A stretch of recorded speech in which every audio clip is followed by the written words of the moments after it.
이 의료기술이 계속 좋아지면서 예전엔 보장이 안 됐었는데 지금은 보장이 되는 특약들이 많이 생겼죠. 근데 반대로 예전 보험에 비해서 보장이 축소되거나 심지어는 아예 없어진 보험들도 많은데요. 이 보험 리모델링 하다가 아니면 내가 봤을 때 그냥 필요 없다고 생각해서 이제는 가입할 수도 없는 정말 좋았던 옛날 보험 상품들을 해지하는 분들이 계세요. 그리고 나중에 이게 진짜 좋았던 보험이라는 걸 알게 됐을 때 이 땅을 치고 후회하는 분들이 계십니다. 대한민국 많은 분들이 보험을 가입하죠. 지금 보험 하나씩은 다 가입해 두셨잖아요. 가장 기본적인 실비에다가 암보험, 종합보험, 종신보험, 운전자보험 등등 여러 가지 보험을 다 준비하신 분들도 있으실 거고, 실비만 가지고 있는 분들도 있고, 물론 실비도 가입 안 한 분들이 있을 텐데요. 중요한 건 내가 보험을 이것저것 막 가입했다고 해서 그 보험금을 모두 받을 수 있다는 게 아니라는 겁니다.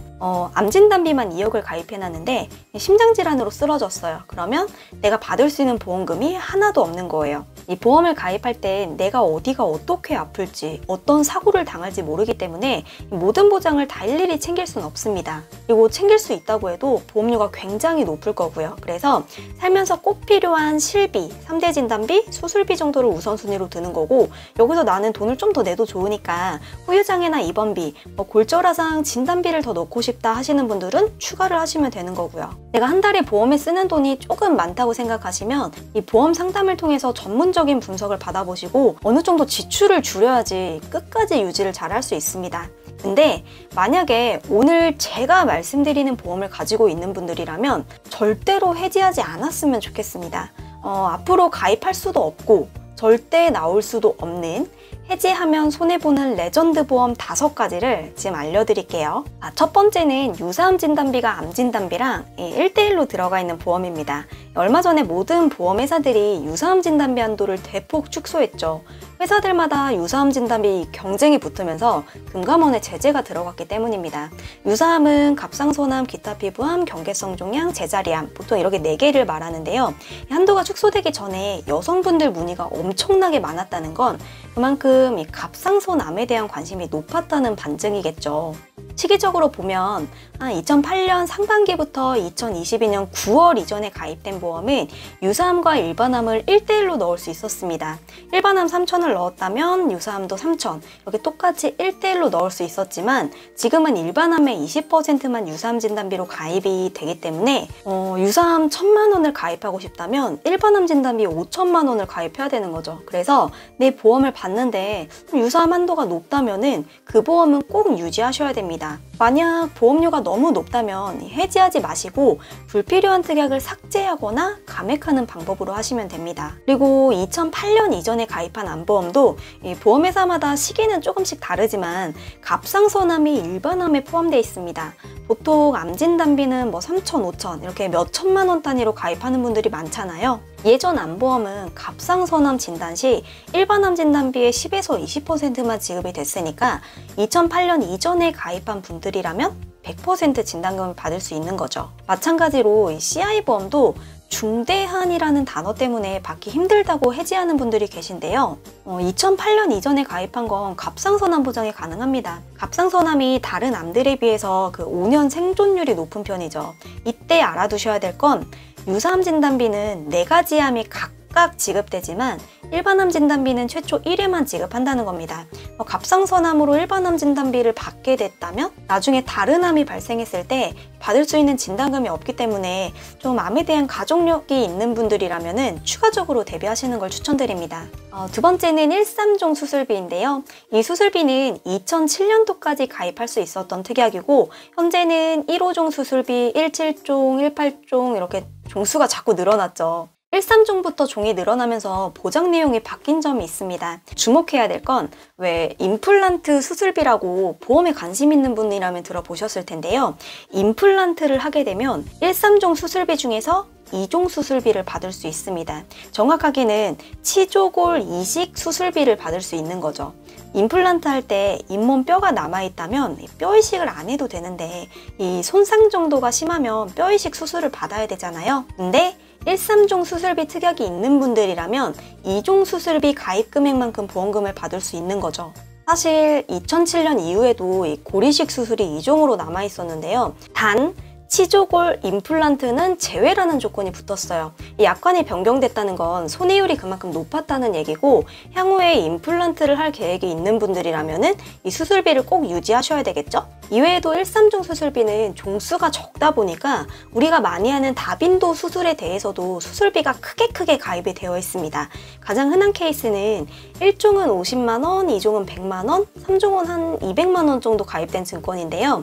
이 백내장 수술은 1호종 수술비에선 1종이라 10에서 20만 원 정도 지급이 되지만 1~3종 수술비에서는 2종으로 구분되기 때문에 100만 원 정도 받을 수 있는 거죠. 그래서 좀 더 많은 보험금을 받으실 수 있습니다. 세 번째는 여성 만성 질환으로 수술을 받을 때마다 500만 원을 지급해주는 수술비 특약이 있습니다. 이게 종합보험 안에 수술비 특약이 들어가 있는 형태이기 때문에 여러 가지 특약들이랑 함께 가입을 하셨을 텐데요. 여성 만성 질환으로 인해 수술을 받았다면 500만 원을 지급해줍니다. 근데 이게 생각보다 많은 질환들이 해당이 돼요.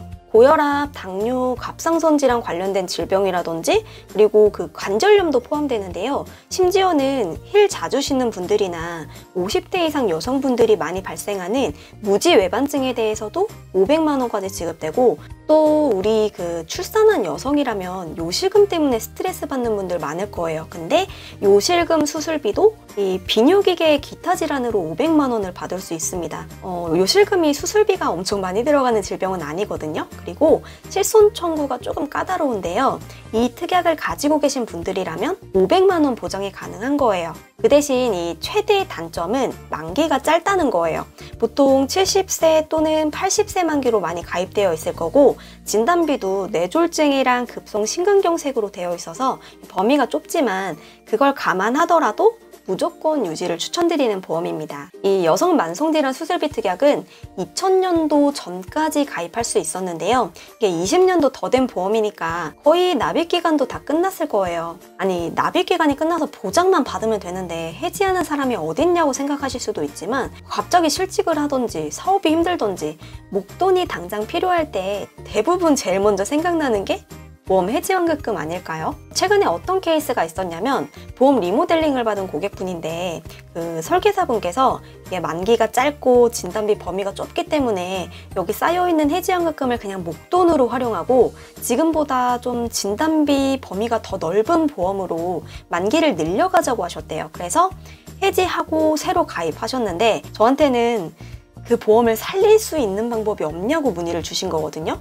당연히 안 되죠. 혹시라도 이제 목돈이 필요한 상황이라면 해지보다는 차라리 약관 대출을 활용하시는 걸 더 추천드리고 있습니다. 네 번째는 일반 상해 의료비 특약입니다. 2009년 8월 이전에 가입할 수 있었던 이 상해 실손 의료비의 한 종류인데요. 이게 입통원 구분 없이 최대 1000만 원까지 보장하는 특약입니다. 네, 상해 실손은 두 가지 중에 하나를 선택할 수 있었어요. 2009년 8월 이전 1세대 실비는 아직 표준화가 되기 전이라서 보험 회사마다 보장 한도가 다 달랐습니다. 첫 번째는 입원이랑 통원으로 나눠진 상해 입통원 의료비, 그리고 지금 말씀드리는 상해 의료비, 이렇게 두 가지였는데요.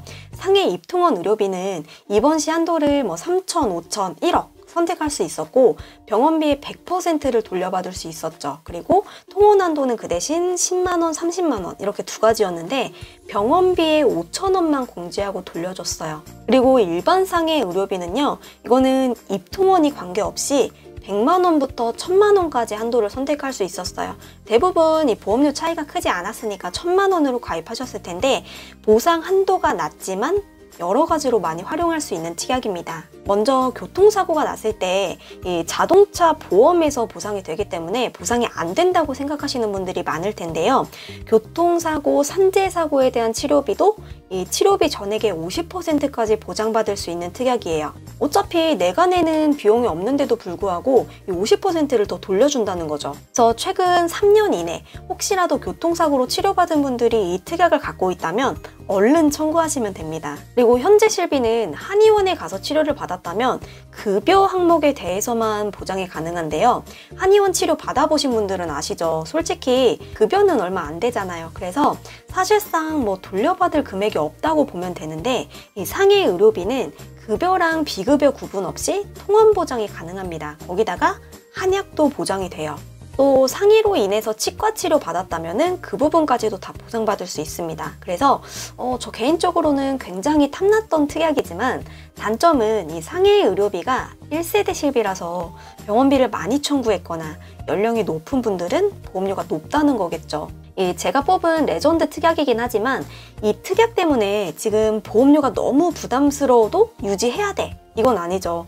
내가 낼 보험료와 받을 보험금을 잘 따져서 전환 여부를 결정하시면 좋겠습니다. 또 하나 단점은 이 상해 의료비는 면책 기간이 굉장히 짧아요. 사고일로부터 딱 180일만 보장을 받을 수 있습니다. 만약 큰 사고가 나서 6개월 이상 치료를 받아야 된다면 그 부분은 또 불리한 상황이 될 수 있겠죠? 절대 해지하면 안 되는 보험. 마지막으로는 납입이 거의 다 끝나가는 CI보험입니다. 인터넷에 CI보험 검색해보면 솔직히 좋다는 말보다 안 좋다는 말이 더 많은 건 알아요. 저도 한 번도 추천해본 적 없는 상품이기도 하고 이 중대한이라는 단어 때문에 인식이 안 좋은 건 아는데요. 근데 납입이 거의 다 끝나간다면 무조건 유지하시는 걸 추천드려요. 20년 납인데 16년을 냈고 4년 남았어요. 근데 보험 리모델링 하다가 이거 해지하는 분들 생각보다 많습니다. CI보험이라고 해도 암 진단비는 대부분 지급이 잘 됩니다. 보통 1기 이상 진단을 받게 된다면 보험금을 받을 수 있어요. 내가 16년 전 나이가 어렸을 때 책정된 보험료라서 지금 같은 보험을 가입한다면 보험료가 훨씬 더 높을 수밖에 없고 더군다나 그때는 건강했는데 지금은 어디가 아팠다면 더더욱 유지해야 됩니다. 이 불필요한 특약은 삭제하고 필요한 특약이 있다면 그 부분만 추가적으로 보완하면 되는 거죠. 보험은 가입도 중요하지만 유지가 더 중요한 거 아시죠? 오늘은 절대 해지하면 안 되는 전설의 보험 5가지를 알아봤는데요. 이 보험들도 물론 장점만 있는 게 아니라 단점도 분명히 있을 거고 때로는 해지해야 되는 상황도 분명히 있을 겁니다. 만약 보험료가 비싸다면 해지가 아니라 최대한 살릴 건 살리고 불필요한 특약만 삭제한다든지 중복된 보험료가 있는지 등을 먼저 알아보는 게 맞고요. 보험에 대해 고민이 있는 분들은 언제든지 연락 주시거나 아래에 댓글을 남겨주시면 답변 드리도록 하겠습니다. 오늘 영상은 여기까지고요. 구독과 좋아요 부탁드릴게요. 본광고는 광고 심의 기준을 준수하였으며 유효기간은 심의일로부터 1년입니다.